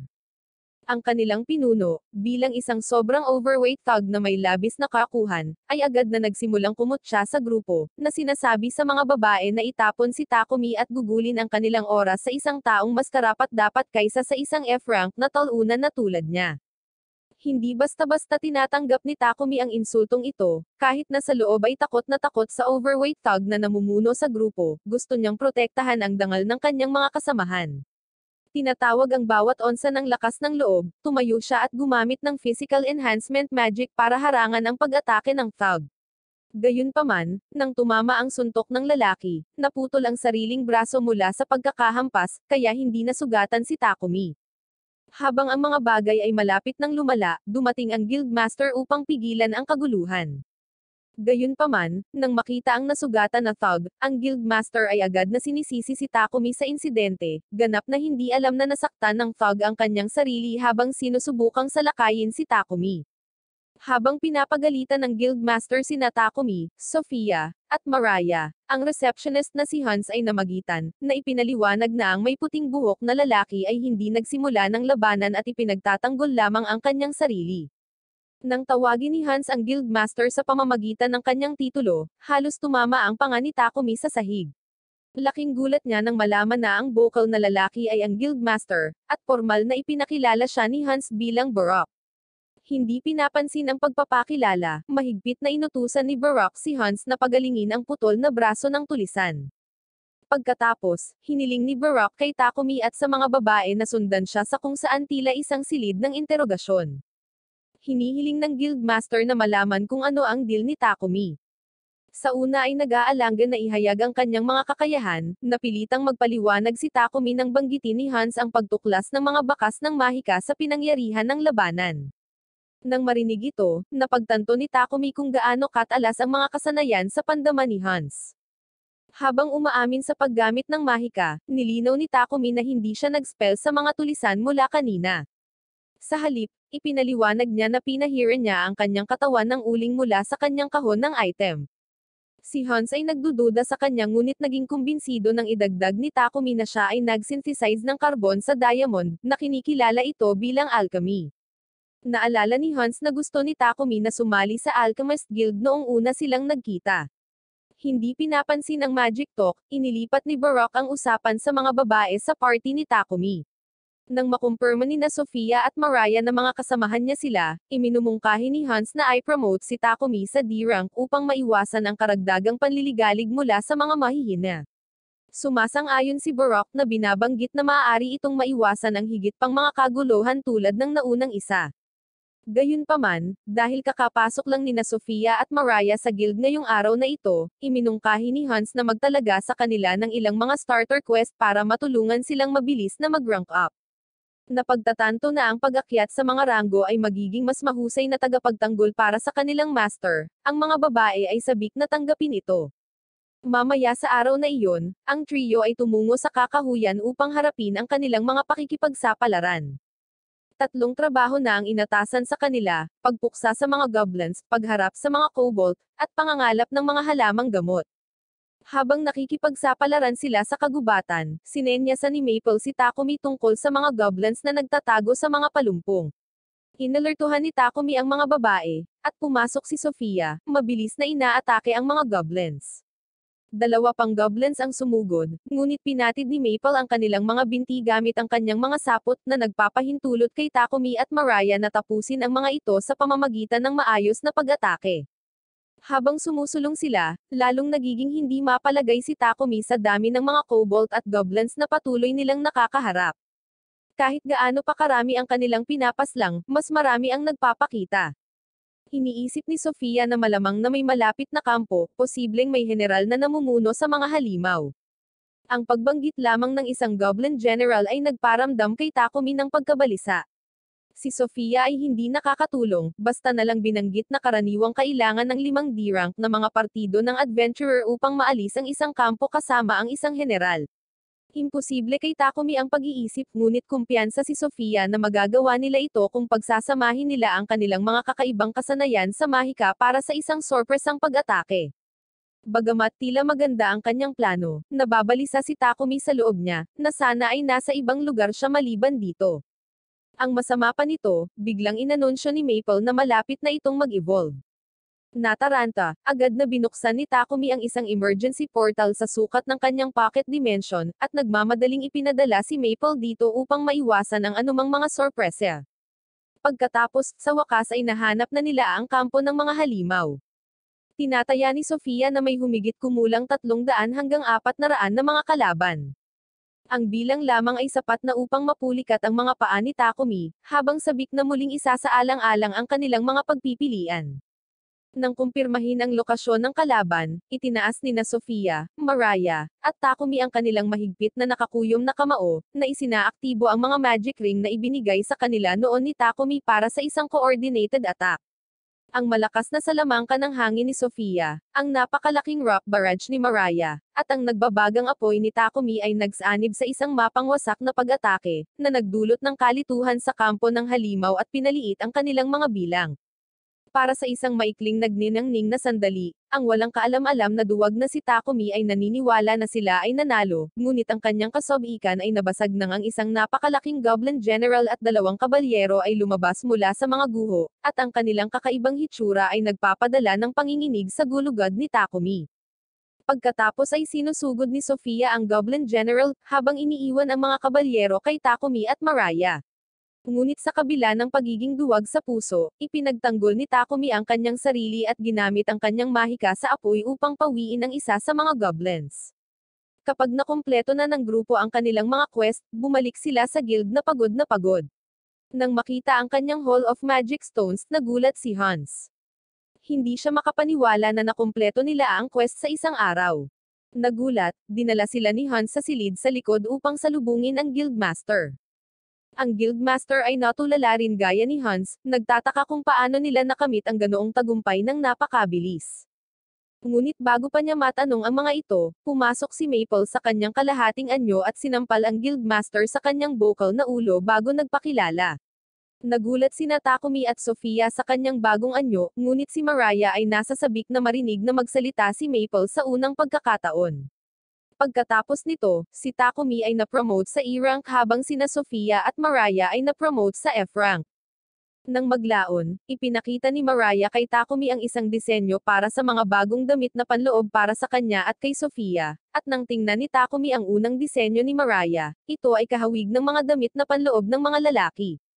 Hindi ito pinalampas ni Takumi, kaya nag-sketch siya ng mas pambabae na design para sa kanila. Sa sandaling makita ito ni Mariah, ang kanyang mga pisngi ay namulan ng husto, at siya ay nauutol habang siya ay nagmamakaawa sa kanya na gawin ito. Habang nag-uusap sila, ipinaalam ni Maple kay Takumi na dumating na si Papik. Nanghina si Papik nang makita ang bagong anyo ni Maple, ngunit nang makabawi siya, sinabi niya kay Takumi na tinawag siya ng Lord ng Bolton upang magpasalamat sa ginawa niyang palikuran. Kapag nakilala ni Takumi ang Lord, paulit-ulit siyang pinasasalamatan sa kanyang mga kontribusyon sa kalinisan ng bayan. Ang kabaitan ng Lord ay nagpagulat kay Takumi, na nagsimulang isipin siya bilang isang mahusay at marangal na pinuno. Mamaya sa gabing iyon, inihatid ni Maple ang tapos na damit na panloob sa mga babae. Habang hawak nila ito, namamangha sila sa kaganhawahan nito at pabirong nagtanong kung maaari ba nilang subukan ito sa harap ni Takumi. Ang mungkahi na ito ay sapat na upang ang ating bida ay ganap na mabigla, sumisigaw na parang takot na batang babae. Pumasok siya sa kanyang silid at sanare ang pinto sa likod niya, naiwan ang mga babae na tumatawa sa kanyang kahihiyan at iniisip na siya ay masyadong talunan. Lumipat ang eksena sa paglalagay ni Takumi ng huling disensyo sa kanyang mga refrigerator. Si Maple nag-inspect ng isa na may pagkaakit, humanga sa malamig na hangin sa loob. Ipinaliwanag ni Takumi na ang refrigerator ay idinisenyo upang panatilihing sariwa ang pagkain ng mas matagal, na pinipigilan ito sa masyadong mabilis na pagkasira. Ang ibang mga babae ay nagtitipon-tipon, ninanamnam ang nakakapreskong simoy ng hangin, ngunit binalaan sila ni Takumi na huwag hayaang bukas ang mga pinto ng masyadong matagal. Pagkatapos ay ituturo niya sa kanila ang proseso kung paano niya ginawa ang refrigerator, at si Mariah, malinaw na natuwa, nagpasalamat sa kanya at nasa sabik na maaari na siyang magluto ng mga sariwang sangkap kahit kailan niya gusto. Tinanong ni Takumi kung aling kulay ang gusto nila, at pagkatapos ng ilang talakayan, pinili nila ang asul. Nasiyahan, dinala ni Takumi ang natitirang mga refrigerator kay Papik, na ipinaalam sa kanya na handa na siyang simulan ang kanyang susunod na proyekto. Si Sofia, na curious gaya ng dati, ay nagtataka kung nag-iimbento na naman siya ng bago. Gayunpaman, sinabi sa kanya ni Takumi na sa pagkakataong ito ay iniisip niya ang tungkol sa pag-upgrade ng kanilang kagamitan. Pagkatapos ng kanilang pakikipaglaban kamakailan sa Goblin General, napagtanto niya na ang kanilang kasalukuyang gamit ay hindi magiging sapat para sa kanilang mga paglalakbay sa hinaharap. Idinagdag niya na ang kanyang mga antas ng blacksmith at alchemist ay bumuti kamakailan, kaya sa halip na gumamit ng magic steel plano niyang gumamit ng adamantite at mithril. Nagpagulat ito kay Sofia, ngunit inaasahan niyang makita kung ano ang magagawa niya. Pagkatapos, pumunta si Takumi kay Hans para itanong kung saan niya mahahanap ang mithril at adamantite. Ipinaalam sa kanya ni Hans na ang dalawa ay napakabihirang mga ore, at walang mga panday sa lungsod na may kakayahang pinuhin ang mga ito ng maayos. Gayunpaman, nag-aalok siya kay Takumi ng isang listahan ng mga bihasang panday na nakatira sa lugar. Itinuturo din niya na dahil si Takumi ay isang alchemist, maaaring siya mismo ang makapag-synthesize ng mga ores. Nagulat si Takumi sa mungkahing ito, ngunit ipinaliwanag ni Hans na ang pag-synthesize ng mga ito ay hindi kapani-paniwalang makakaubos ng oras at makakaubos ng napakalaking mana. Siya pagkatapos ay nagmumungkahi ng isang mas praktikal na diskarte, pagmimina ng mga ores direkta mula sa bayan na tinatawag na Horrors na matatagpuan sa hilagang kanluran ng kaharian ng Bar-Ulay. Gayunpaman, mayroong isang catch, ang mga minahan ay pinaghihigpitan, at mga miyembro lamang ng Blacksmith Guild ang pinapayagang makapasok. Sa kabutihang palad, mayroong isang butas kung tatanggapin ni Takumi ang isang pakikipagsapalaran upang maalis ang mga halimaw na paminsan-minsang nagpapakita sa minahan, bibigyan siya ng pansamantalang pag-access. Nangangahulugan ito na maaari niyang minahan ang mga ores habang tinatapos din ang quest, kaya naniniwala si Takumi na kung gagawin niya ito, mangangahulugan ito ng pagtama sa 2 ibon gamit ang isang bato. Biglang nagpakita ang Guildmaster, na ipinaalam kay Takumi na nakakaranas ang Bolton ng kakulangan ng Treatwood. Ipinaliwanag niya na ito ay dahil sa karamihan sa mga adventurer na inuuna ang mga Black Buffalo hunts na karaniwan sa mga oras na ito ng taon. Binibigyang diin niya na ito ay isang seryosong isyu at itinuturo na ang kagubatan ng kasawian, kung saan matatagpuan ang Treatwood, ay nagkataon na papunta sa Horrors. Agad na napagtanto ni Takumi na sinusubukan din ng Guildmaster na itali siya sa pangangaso.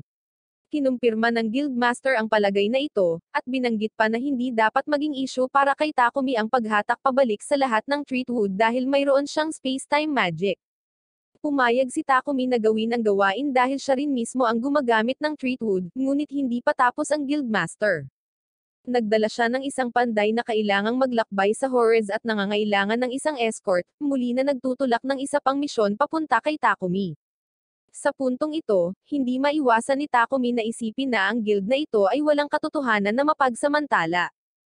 Pagkatapos ay sinubukan ng Guildmaster na gawing sweet ang deal, na nag-aalok kay Takumi ng promosyon sa rank D kung makumplito niya ang quest. Gayunpaman, si Takumi ay may pag-aalinlangan, na inihayag na hindi pa siya nakakuha ng isang escort mission bago. Iminumungkahi niya na ang Lion Fangs ay mas angkop para sa trabaho, ngunit ipinaalam sa kanya ng Guildmaster na abala na sila sa isa pang quest. Sa pagtanggap sa kanyang kapalaran, napilitan si Takumi at nagtanong kung gaano katagal ang paglalakbay sa Horrors. Ipinaliwanag ni Hans na ang isang karaniwang course na karwahe ay tatagal ng humigit kumulang 7 araw, samantalang ang isang halimaw na karwahe ng kabayo ay maaaring maglakbay sa 4. Sa pag-unawa sa sitwasyon, humiling si Takumi ng isang halimaw na karwahe ng kabayo, ngunit dinesmaya siya ni Hans sa pamamagitan ng pagbubunyag na ang mga ito ay kasalukuyang ginagamit. Maya-maya lang, pumasok si Riel sa kwarto na sinasabing partido nila ang gumagamit sa kanila.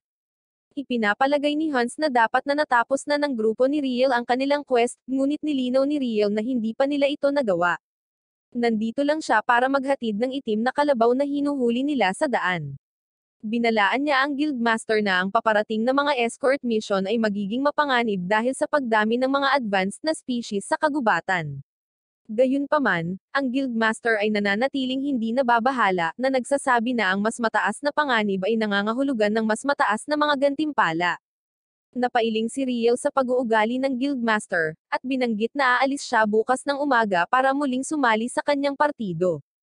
Nang makakita ng pagkakataon, nag-alok si Takumi kay Riel ng isang tirahan sa kanyang bahay, kahit na sinasabi sa kanya na maaari niyang gamitin ang paligan. Kaya, masayang sumang-ayon si Riel. Ngunit bago sila maghiwalay ng landas, binanggit ni Takumi na mayroon siyang negosyong dapat i-handle. Nag-aalok si Takumi na ibigay kay Riel ang kanyang address ng tirahan at kikitain siya mamaya. Gayunpaman, nagkibit-balikat lang si Riel at sinabing sasamahan na lang siya. Pumunta silang dalawa sa kumpanya ni Papik kung saan kaagad pumayag si Papik na ipahiram kay Takumi ang halimaw na karwahe ng kabayo para sa kanyang misyon. Bilang kapalit, hiniling niya kay Takumi na ibenta ang ilan sa mga ores na mamina niya, na sinang-ayunan naman ni Takumi. Sabik na ipinakita ni Papik ang refrigerator na ginawa ni Takumi, halos nakikiusap sa kanya na gumawa ng higit pa, ganap na nahuhumaling sa imbensyon. Samantala, pabalik sa bahay ni Takumi, si Sofia ay nababalisa. Paikot-ikot siya, nag-aalala na hindi pa rin umuuwi ang kanyang amo. Ang mga pag-iisip ay tumatakbo sa kanyang isipan, iniisip kung may nangyaring masama sa kanya, at labis niyang pinagsisisihan ang hindi niya pagsama sa kanyang ekskursyon. Pagsapit ng gabi, sa wakas ay bumalik sina Takumi at Riel sa mansyon, bigo na wala silang mahanap na panday na bihasa sa pagtatrabaho sa Mithril. Binanggit ni Takumi na nagawa nilang bisitahin ang lahat ng nasa listahan maliban sa isa, dahil sarado ang kanyang tindahan. Maya-maya pa, nakasalubong nila ang isang nakahod na figure na nakaharang sa kanilang dinadaanan. Agad na naramdaman ni Riel ang isang mapanganib na aura na nagmumula sa figure at likas na sinubukang hilahin si Takumi palayo. Ngunit bago sila makatakas, gumagalaw ang figure upang harangin sila ng isang mabilis na sipa sa ulo ni Riel. Sa kanilang pagkabigla, ipinakita ng tao ang kanyang sarili bilang si Sofia.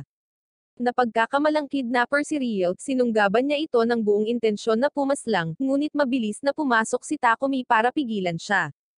Pagkatapos ng ilang sandali, ipinaliwanag niya ang sitwasyon, at agad na humingi ng tawad si Sofia. Humiling si Riel ngunit ngayon ay may isang bundok ng mga katanungan tungkol sa buhay ni Takumi. Nang sa wakas ay nakarating na sila sa mansyon, nagulat si Riel sa dami ng babaeng nakatira sa bahay ni Takumi. Pinaghihinalaan niya silang lahat at iniisip kung anong uri ng buhay ang pinamumunuan ng kanyang kaibigan. Casual na ipinaliwanag ni Takumi na kailangan niya ng tulong sa paligid ng bahay, kaya bumili siya ng ilang alipin. Habang pinoproseso ito ni Riel, nalipat ang kanyang atensyon kay Maple na ngayon ay naging isang arachnid. Tuwang-tuwang tinanong niya kung naaalala siya nito, para lamang kay Maple na titigan siya ng may purong puot na tuluyang dumurog sa kanyang marupok na puso. Nabalisa si Riel tungkol sa kung gaano hindi patas ang buhay, naiinggit na si Takumi ay napapaligiran ng magagandang babae habang siya ay nananatiling nag-iisang solong miyembro ng kanyang partido. Si Takumi, na sinusubukang aliwin siya, ay tiniyak sa kanya na wala sa mga babaeng ito ang kanyang mga kasintahan. Kaya, ito ay nagbibigay kay Riel ng biglaang pagpapalakas ng kumpiyansa, na nag-udyok sa kanya na matapang na aanyayahin sina Mariah at Sofia na makipag-date. Gayunpaman, agad nilang tinanggihan siya, na nagsasabi na iniaalay nila ang kanilang buhay kay Takumi. Pagkatapos ay sinabihan lang siya ni Takumi na maligo, at mamaya nakita namin si Riel na naliligo na may luha sa kanyang mga mata. Samantala, si Takumi at ang iba ay nagtitipon para sa isang pulong ng diskarte. Sumasang-ayon si Sofia sa plano ni Takumi na tanggalin ang ilang mga trance na binanggit na ayos din siya sa paglipol ng mga halimaw sa minahan upang mangolekta ng mga ores. Ang grupo ay muling pinagtitibay ang kanilang pangako sa misyon, na nangangako na gagawin ang kanilang makakaya. Masayang marinig ito ni Takumi, at ipinaalam na aalis sila sa loob ng 3 araw. Pagkatapos nagpa siya na kailangan niyang gumawa ng mas mahusay na kagamitan para sa kanyang partido bago sila umalis. Kinaumagahan, umalis si Riel sa mansyon, at pagkatapos, sinuri ni Takumi ang mana drain ng sword na nakuha niya mula sa Goblin Emperor. Natuklasan niya na ito ay gawa sa tungsten carbide, isang hindi kapani-paniwalang matigas na substansya, at napagtanto niya na ang sandata ay napakalaki upang maging praktikal para sa isang tao. Sa pagpapasya na muling gamitin ito, sinubukan niyang tunawin ito, ngunit pinipigilan ng espada ang kanyang mga pagsisikap. Pagkatapos ng matinding pagtitiyaga, sa wakas ay nagawa niyang gawing 2 espada na kasing laki ng tao ang napakalaking talem. Nang mapansin na ang talem ay sumisipsip ng mana ng kalaban upang maging mas matalas at mas malakas, nagpa siyang ibigay ang isa kay Sofia. Makalipas ang 3 araw, naghanda si Takumi at ang kanyang grupo na umalis patungong Horez. Ipinaalam sa kanya ni Papik na nasa loob na ng karwahe ang kliyente para sa escort mission. Sa pagpapakilala, nakilala ni Takumi si Gimbo, ang panday na sasama sa kanila. Nang nakatakda na ang lahat, nagsimula na silang maglakbay. Bumalik sa guild, ang guildmaster ay nakatanggap ng agarang balita mula sa Horus Guild na ang aktibidad ng halimaw sa kagubatan ay tumaas ng malaki. Gayunpaman, napagtanto niya na huli na para kumilos dahil umalis na ang partido ni Takumi patungo sa Forest of Death.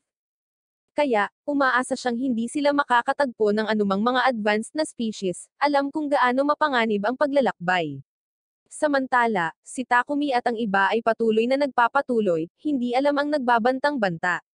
Samantala, pabalik sa maharlikang kabisera ng Bar-Ole, isang mensahero mula sa palasyo ang nakipagpulong kay Papik, na nagpapahayag ng pasasalamat sa mga palikuran na ibinigay niya sa hari.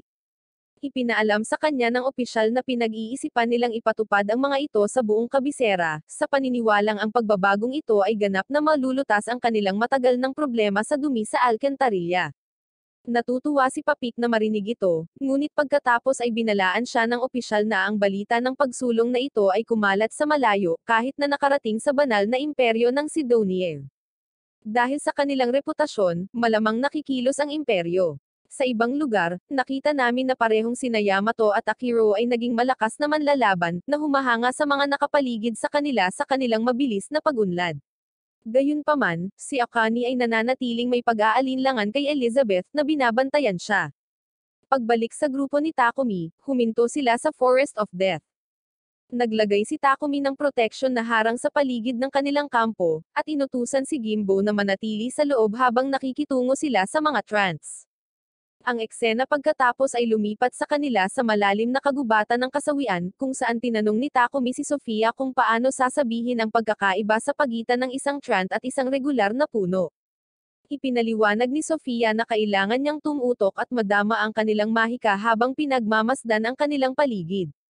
Pagkatapos ay itinuro niya ang isa, inihayag na ito ay isang trant, at agad itong sinusugod ni Takumi. Sinubukan niyang hampasin siya gamit ang mga ugat nito, ngunit pumasok si Maple at ang iba pa para ay cover siya. Sinamantala ang pagkakataon, inihampas niya ang kanyang sibat sa halimaw, pinababa ito at pina-level up pareho ang kanyang axemanship at kasanayan sa paglog. Sa pag-iisip na ang mga nilalang na ito ay mahina, ipinapalagay ni Takumi na ito ay isang madaling gawain. Gayunpaman, binalaan siya ni Sofia na napapalibutan sila, at nagmumungkahi ng paggamit ng mahika upang mapababa sila ng mas mahusay.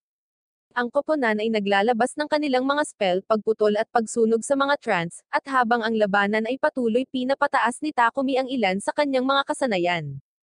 Biglang nagpakita ang isang Elder Trant na mas malakas kaysa sa iba. Ang mga babae ay umaatake, ngunit ang kanilang mga welga ay walang pangmatagalang epekto habang ang halimaw ay nagre-regenerate kaagad.